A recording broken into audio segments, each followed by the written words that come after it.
Bonjour à tous, donc une vidéo pour vous parler du complométisme, euh, ce phénomène plus que les complométistes en eux-mêmes en fait. Donc le débat on va dire a avancé, donc je voudrais faire un point et avancer des hypothèses, des éléments de réflexion. Donc il y a Dissidence d'État qui a fait une vidéo en parlant des anti-complotistes et donc de ces personnes qui ne croient à aucun complot en fait. Donc pour moi il s'agirait vraiment de la masse à proprement parler et non de la masse d'internet. Donc il y a des croyances populaires comme si on demande à une personne dans la rue, on fait un micro-sondage, un sondage de trottoir, là, un micro-trottoir, on demande qui a fait le 11 septembre, peut-être que la majorité des gens diront que c'est les Américains. Mais ça n'ira pas plus loin en fait, c'est vraiment une croyance populaire. Et donc ils ne sont pas dans le complotisme en fait, c'est vraiment quelque chose dans l'air du temps, quoi. Par contre, pour moi, la masse est vraiment anti-complotiste en fait, et cet anti-complotisme euh, relayé par les médias, hein, c'est l'expression en fait de l'athéisme, l'athéiste pur et parfait. Donc, il, la personne, en fait, les personnes, nos contemporains, nos concitoyens majoritairement, ont parfaitement intégré euh, le modernisme, le paradigme moderniste avec le hasard absolu en fait. Donc, cela se traduit en fait aussi par cette anti-complotiste comme propagande en fait, comme outil en fait. Et c'est vrai que cela est facilité, cet anti-complotisme en fait, par l'immédiat, par les médias actuels qui sont beaucoup plus rapides, qui sont quasi instantanés, donc il y a immédiat et c'est aussi de l'internet et autres. Et donc ça serait un signe de fin de cycle que les personnes tombent dans cet anticomplotisme de paresse, je dirais en fait, pas vraiment de paresse, il faut pas être euh, c'est quand même la majorité, ce sont quand même des classes laborieuses, quoi. Donc c'est c'est pas évident non plus. Ça a toujours été ainsi que les classes laborieuses ne réfléchissent pas plus que nécessaire en fait. Et donc leur façon d'appréhender les médias est dans la veine du hasard absolu. Et donc on leur propose des informations en continu qui renforcent insidieusement cette impression de hasard, de création ex nihilo, d'événements toujours continus, sans tenant ni aboutissant, et avec l'homme, son gouvernement qui essaye de faire face à cet hasard implacable et imprévu.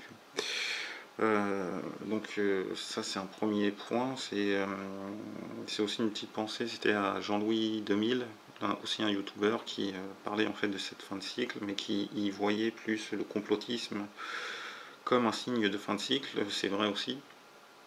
Je vais y revenir en fait, expliquer pourquoi je partage aussi cette vision. Mais avant, je voudrais reprendre en fait quelques éléments de Jean-Michel Vizen qui s'interrogeait sur le pourquoi du complotisme.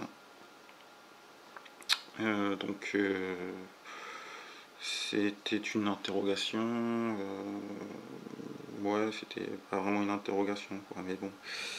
C'était la problématique, on va dire. Et donc il faisait remarquer que la propagande est une fabrique du consentement. Donc je vous invite à regarder sa vidéo pour voir les auteurs qu'il cite et les lire si cela vous intéresse. Donc la propagande est une fabrique de consentement de la masse, donc l'anticomplotisme, c'est un consentement tacite à l'athéisme pur et parfait et à l'hasard absolu. Mais il y a quelque chose qu'il faut voir en fait, c'est que le complotisme est un outil de propagande comme les autres en fait. Donc je vais gagner mon petit point Godwin et vous rappeler que dans l'Allemagne nazie, la propagande était faite sur du complotisme en fait. Donc le complotisme, c'était le fameux complot communisto, juif et franc-maçon, un petit peu comme la dissidence à l'heure actuelle, les cocos en moins. Mais bon, c'était ce qu'il y avait dans l'air du temps. Il y a aussi la vidéo d'Ahmed Moalek, en fait, la dernière, où il nous parle d'Israël et les agents sionistes actuellement en France qui importent cette propagande qui tourne à fond en Israël, en fait, où donc en Israël, en fait, le complotisme est utilisé à l'heure actuelle par les médias dominants, par la propagande, et que cette fois-ci ce ne sont pas les francs-maçons, juifs et communistes, ce sont les musulmans qui veulent diriger le monde à sa perte et tutti quanti, quoi. Donc le complotisme est un outil de propagande aussi possiblement d'État. Il a été utilisé et il est encore utilisé à l'heure actuelle. Mais nous, dans notre paradigme présent, en fait, c'est un complotisme de faible, en fait. Ouais, de faible, et non de masse, quoi, de niche. Donc, il faut voir les avantages de cette propagande, en fait. Et pourquoi elle est utilisée à l'heure actuelle sur Internet, c'est que elle permet de simplifier le discours. Donc quand on est un État et que, comme je vous ai dit, la masse en fait n'est pas disposée à réfléchir en fait, simplifier le discours, ça permet donc dans une optique majoritaire de parler au plus grand nombre et donc de parler à la masse, d'avoir cet effet de masse. Et dans un discours de complotisme de faible, de niche, en fait, ça permet d'espérer un effet de levier, de faire monter rapidement le nombre de ses partisans, quoi. Un autre point, un autre avantage de cet outil de propagande comme un autre qui est le complotisme, c'est que ça permet de resserrer, ouais, belle faute sûrement, resserrer les rangs. Donc de resserrer les rangs, donc ça permet de créer une cohésion nationale, identitaire, dans un cas de complotisme majoritaire en fait, d'élite évolue. Dans le cadre inverse d'un complotisme des faibles, ça permet d'éviter la volatilité, et donc de garder ces troupes une fois que on les a fait croître, en fait, de garder cette croissance. Un dernier effet du complotisme, c'est que il se définit par opposition. Et donc en fait ça permet d'avoir un effet monsieur propre et donc de laisser de faire penser en fait que nous sommes le bien, nous qui disons ça, ceux qui utilisent cette propagande contre les autres méchants, grands méchants et le mal absolu, quoi. Donc ça permet d'avoir une communication positive sans vraiment le dire, quoi, implicite. Une autre chose, et donc là c'est par rapport à une vidéo d'anarchiste chrétien, et je me rappelle plus du suite de son pseudo sur YouTube, Et donc qui s'interrogeait sur le fait que nationalistes, identitaires,